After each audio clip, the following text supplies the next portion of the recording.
Opisyal nang inilunsad ngayong Biyernes sa Pilipinas ang Visit Malaysia 2026 kung saan magsisilbing atraksyon sa mga international na turista na magpapalaganap ng diverse culture ng Malaysia.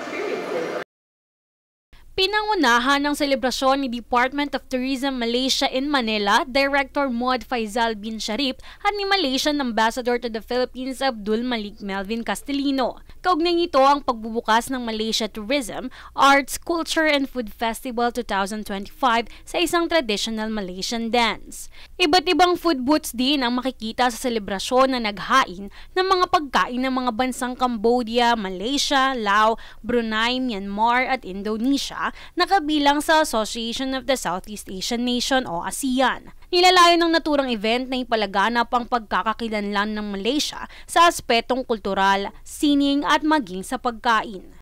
And what we hope to showcase is the rich culinary, tourism and of course heritage that we have in Malaysia.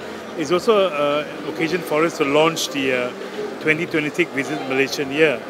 Above or beyond that, we also wanted to showcase ASEAN, the rich tradition of ASEAN. As you know, Malaysia will be the chair this year, but next year, Philippines will chair of ASEAN in 2026. Matatandaang inanunsyo kamakailan ng pamahalaan ng Pilipinas na magiging host ng bansa sa ASEAN 2026. Bukod pa rito, kasama rin sa selebrasyon ng mga ribbon cutting na pinangunahan ng mga leader ng ASEAN Women Foundation. Sa panig ng Department of Foreign Affairs, lubos nilang ikinatuwa ang inisyatibang ito ng Embahada ng Malaysia kung saan sa pamamagitan ng mga ganitong kaganapan, mas napapakita ang kaugnayan ng bansang Pilipinas at Malaysia. Hindi lamang sa pagkakapareho ng lasa ng mga pagkain, kundi maging sa kultural na pamana ng ating lahi.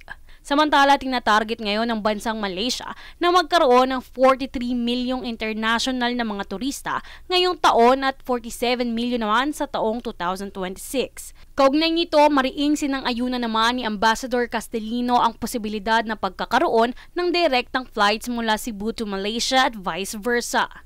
It can also be a conduit for other ASEAN countries that transit to Malaysia, visit Malaysia, then can use the flights from Malaysia to come to Cebu.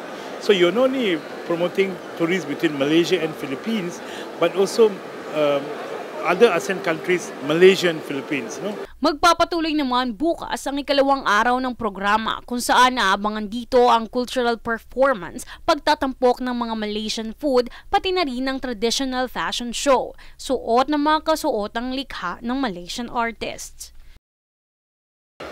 Jovi Rodriguez, nag-uulat para sa Golden Nation Network.